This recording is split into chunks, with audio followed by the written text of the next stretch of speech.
주보합장의 교리문답 101문에서 103문입니다. 제네바 교리문답 101문에서 103문 교도하도록 합니다. 다음에 나오는 말은 무엇입니까? 죄를 사하여 주시는 것. 용서라는 말을 어떻게 이해합니까? 하나님께서 당신의 은혜로우신 자비로하심으로써 당신의 성도들의 죄를 용서해 주시고 무관 없애 주신다는 뜻입니다. 따라서 이 죄들은 하나님의 심판대 앞에서 전혀 기억되지 않을 것입니다. 그리고 하나님께서는 이 죄들 때문에 자신의 성도들을 벌하시지 않으실 것이라는 뜻입니다. 뒤로부터 우리 자신의 공로나 노력을 통해서는 하나님께 용서를 얻을 수 없다는 것입니까? 그렇습니다. 예수께서 인생에 대한 값을 치르셨으며 또한 이에 대한 고통을 감당하셨기 때문입니다. 그렇기 때문에 우리 편에서는 이에 대한 어떤 근거적인 대상도 치를 수 없을 것입니다. 우리는 우리의 모든 죄악된 행위들에 대한 용서를 다만 하나님의 신실하신 은혜로서 받아들이는 것뿐입니다. 사도신경의 이제 후반부에 나오는 내용, 죄를 사하여 주시는 것과 이 내용은 말 그대로 죄의 용서를 담고 있습니다. 사도신경은 우리 기독교의 가장 중요한 핵심 교리 7개를 담아내고 있다라고 말씀을 드렸습니다.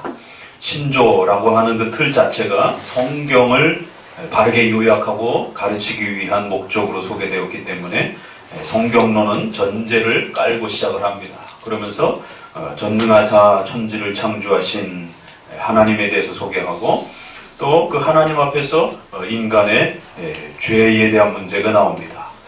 그래서 사실은 죄를 사하여 주시는 것, 이러한 표현도 죄론에 해당이 되는 것이고, 또 예수 그리스도께서 성육신 하시고 고난받으시고 본디오 빌라도에게 죽으시고, 이것은 인간의 죄에 대한 문제를 해결하기 위한 것이기 때문에 기독론, 예수님에게 해당이 되는 것이기도 하고, 또 그 대상이 바로 우리의 죄를 용서하시기 위한 그런 고난이기 때문에 또 역시 죄론도 포함하고 있는 것입니다.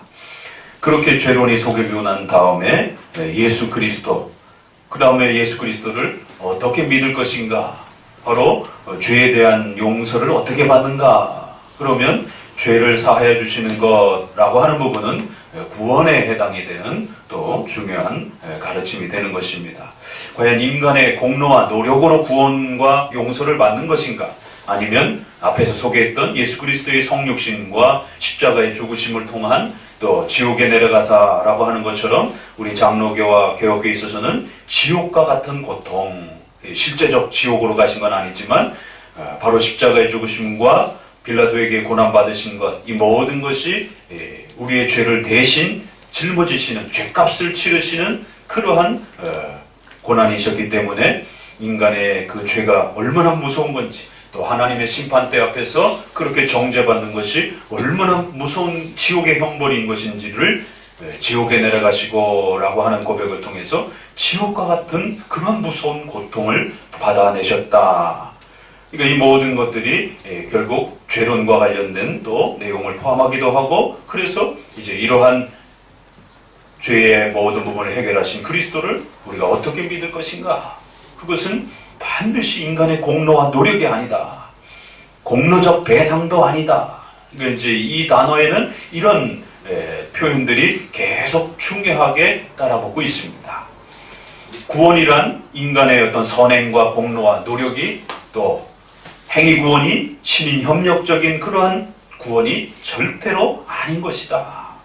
그래서 이것은 구원에 대한 내용을 포함하고 있고, 그리고 앞부분에는 교회를 거룩한 공교회라고 해서 교회를 담아냈고, 그리고 이제 몸의 부활에 대한 마지막 내용이 따라붙을 것입니다.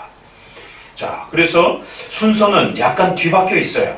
그래서 이제 이 질문 다음에 104문에 왜 이 죄에 대한 용서가 구원에 대한 내용이면 순서적으로 논리적으로 예수 그리스도를 소개하고 그 고난을 소개한 그 문장에 소개가 돼야 되는데, 교회론 앞에 소개가 돼야 되는데, 구원받은 자가 어떻게 살아갈 것인가, 이렇게 교회론이 이렇게 순서적으로 와야 되는데, 아주 독특하게 사도신경에서는 이 부분을 교회론 뒤에다 배치했다라고 이렇게 말합니다.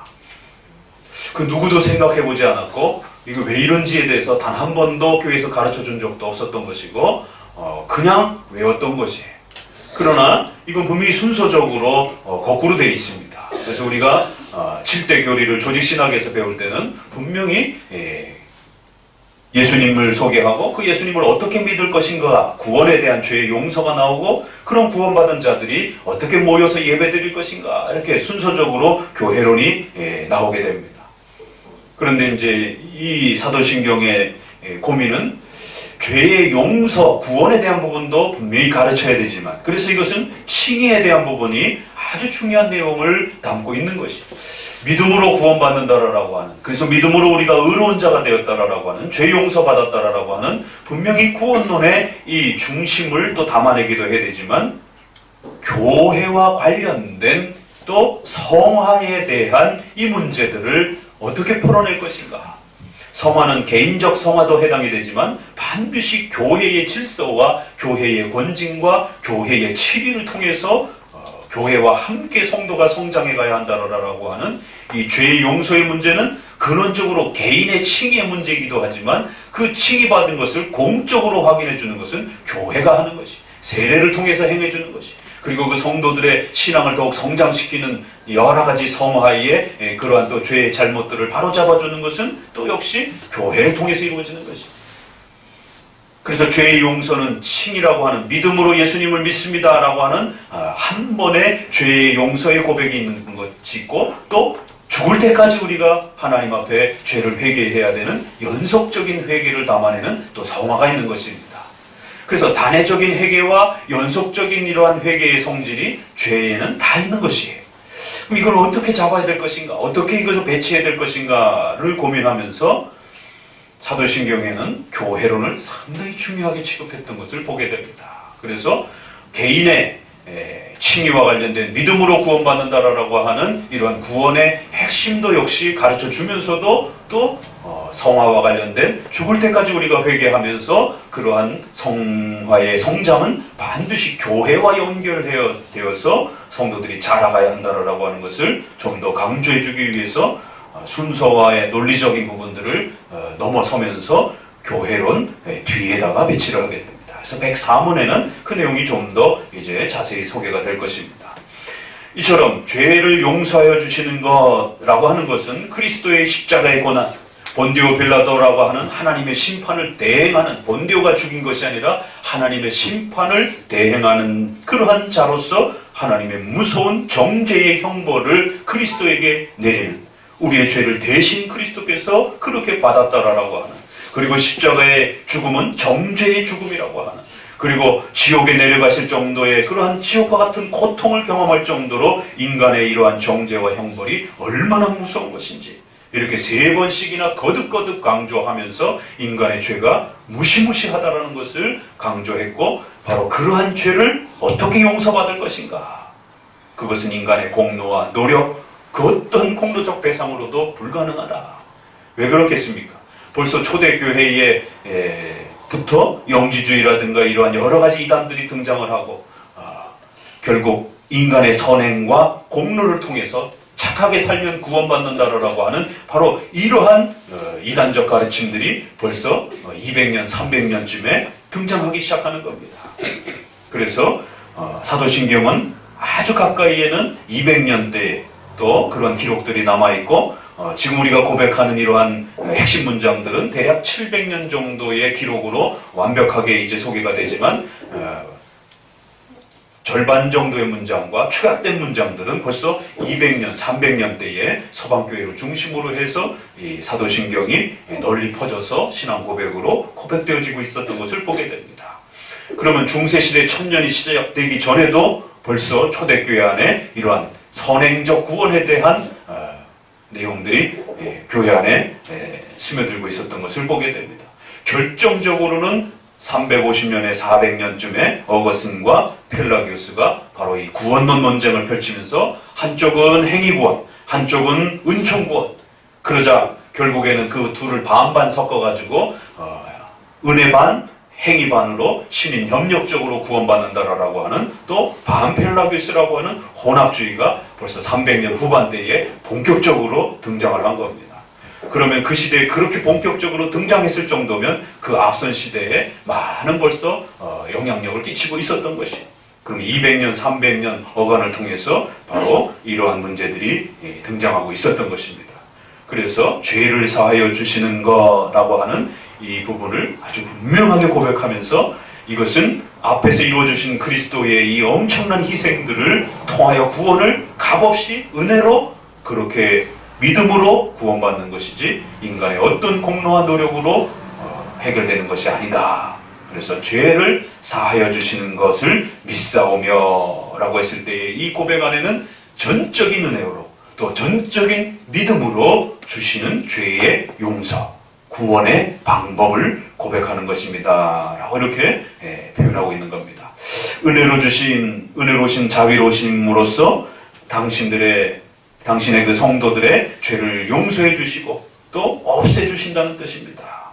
바로 그리스도께서 이루신 그 모든 내용들을 통하여 우리의 죄를 용서하신다라고 합니다. 바로 이신칭의에 대한 고백이 이 고백 안에 담겨 있는 겁니다. 값없이 믿음으로 우리가 받기만 하면 예수 그리스도께서 죄값을 치르셨기 때문에, 바로 예수님께서 이것에 대한 값을 치르셨기 때문에, 그래서 우리가 구원론에서 가장 중요한 것은 바로 이 죄값이라는 단어입니다. 바로 우리의 죄값을 예수님이 십자가에서 대신 치르셨다. 그래서 이것을 우리가 한마디로 줄여서 대속적 사랑이다 이렇게 표현하는 겁니다.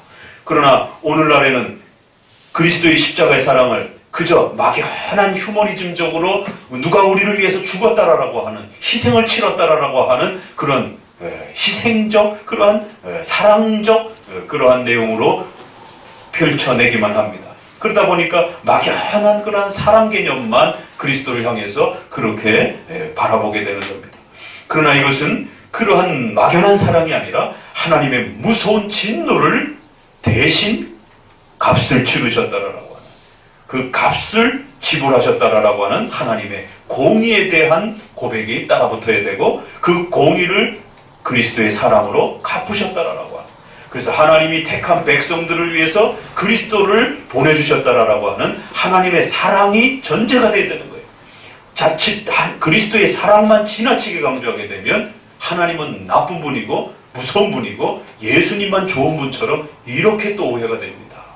그래서 구원이란 아주 균형을 잘 이루어야 되는 것이, 성부 하나님께서 그 죄에 대한 값을 하나님의 공의 속에서 요구하셨고, 그 공의의 값을 치를 수 없기 때문에 예수 그리스도를 성부 하나님께서 보내주시는 것이, 그의 택한 백성들의 죄값을 치르기 위하여 예수님은 이제 십자가에 죽으시는 그러한 사랑을 지불하신 것입니다.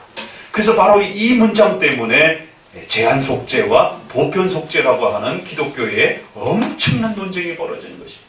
예수님이 인류의 모든 사람들을 위해서 그렇게 아낌없이 죽었는가? 아니면 하나님이 택하신 그 백성들만을 위해서 죽으셨는가? 도대체 이 값을 누구를 위해서 치렀는가에 대한 결국 또 그리스도의 십자가의 그 피 흘림의 대상이 누구인가에 대한 또 논쟁들이 따라붙게 되는 겁니다. 그래서 값을 치르셨다. 하나님의 공의의 요구를 만족하면서 값을 치르신 것이고, 그 값을 치르신 것은 하나님께서 택하신 그 백성들을 위한 값이었다라고 이렇게 고백을 하게 되는 것입니다. 그래서 여기서는 좀 더 구체적으로 설명하진 않지만 이제 또 제네바 교리문답 또 후반부에 등장을 하게 될 것입니다. 여기서는 이처럼 그리스도의 죄의 그 값이 치러진 은혜로우신 구원이라고 하는 것, 절대로 공론한 노력으로 그렇게 신인 협력적인 행위 반, 선행 반, 은혜 반 이런 식으로 이해하시면 안 된다는 것이, 공로적 대상도 치를 수 없는 것입니다. 순전하신 그 은혜와 그 값없는 은총으로서만 주어진 것입니다. 죄를 사하여 주시는 것라고 하는 이 고백 속 안에 이토록 깊은 내용들이 담겨 있는 것임을 깊이 명심하시고, 특별히 믿음으로 은혜로 용서받았다라고 하는, 특별히 우리 한국교회의 이신칭이라고 하는 이 소중한 고백이 또 이 고백 안에 담겨 있다는 사실을 명심하셔야 됩니다. 지금은 세관점 앞하나 김세훈 박사를 통해서 선행 반, 은혜 반 구원이 중세시대의 이러한 구원론이 다시 또 한국교회에 소개되고 있습니다. 지금 이신칭의가 뿌리채 지금 흔들리고 있습니다. 엄청난 청년들과 목회자들이 이 세관점 학파의 구원론을 은혜 반, 선행 반 구원을 다시 한국교회에 박수를 치면서 수용하고 있습니다. 그리하여 저와 같은 그러한 몇몇 또 신학자들이 목소리를 높여서 김세훈 박사와 싸우고 논쟁하면서 절대로 이러한 행위구원적인 칭의론이 절대로 한국교회 안에 들어와서는 안 된다라고 여러 번에 걸쳐서 신학 논쟁을 했고 또 그러한 자료들이 또 인터넷에 많이 올라가 있습니다. 성도들은 이러한 공로적 칭의, 그래서 그걸 유보적 칭의라고 그러면서 우리는 은혜적 칭의요 법정적 칭의라고 그랬는데 예수 그리스도께서 하나님의 공의를 만족시키는 하나님의 심판의 그 정죄를 법적으로 해결해 준 거지 인간의 착한 행위와 선행의 실제적 변화를 보고 성화적 칭의, 선행적 칭의, 착한 행위적 칭의가 아니라는 것이. 그렇기 때문에 법정적으로 완성된 거고 단회적으로 완성된 거고 그렇기 때문에 확정적 칭의라는 것이. 그러나 착한 행위를 통해서 이루어가는 칭의라고 하니까 유보적 칭의라고 그러고 연속적 칭의라고 그러고 미완성적 칭의라고 그러고 죽을 때까지 지켜봐야 된다라고. 만약에 중간에 착한 행위를 등한시하게 되면 다시 지옥에 떨어진다라고. 이런 심각한 칭의론을 한국교회에 퍼뜨리고 있는데 한국교회, 대형교회 여러 가지 폐단과 또 기독교의 부패와 이런 문제와 맞물리면서 아주 인기를 끌고 있습니다. 절대로 흔들려서는 안 됩니다. 오직 믿음으로 죄값을 치르는 그 정죄, 하나님의 공의의 정죄를 법적으로 예수님이 감당하신 것이에요. 그리고 하나님이 그 예수님의 값을 법적으로 공의로 그렇게 받으신 것이에요. 우리의 착한 행동들을 그 열매를 보고 구원하시는 게 아닌 것입니다. 이처럼 사도신경의 기본만 배웠어도 믿음으로의 칭의라고 하는 이신칭의가 흔들리지 않았을 텐데 140년 동안 지켜온 이신칭의가 뿌리채 흔들리는 이런 위험을 맞이하고 있습니다. 다시 한번 사도신경에 죄를 사하여 주시고 라고 하는 것은 그 값을 치르신 전적으로 은혜와 또 자비로우신 은총 속에서 이루어진 믿음으로의 구원이라는 사실을 반드시 또 사도신경을 통해서 마음에 더 잘 간직하시기를 주의 말씀으로 권면해 드립니다. 기도합니다.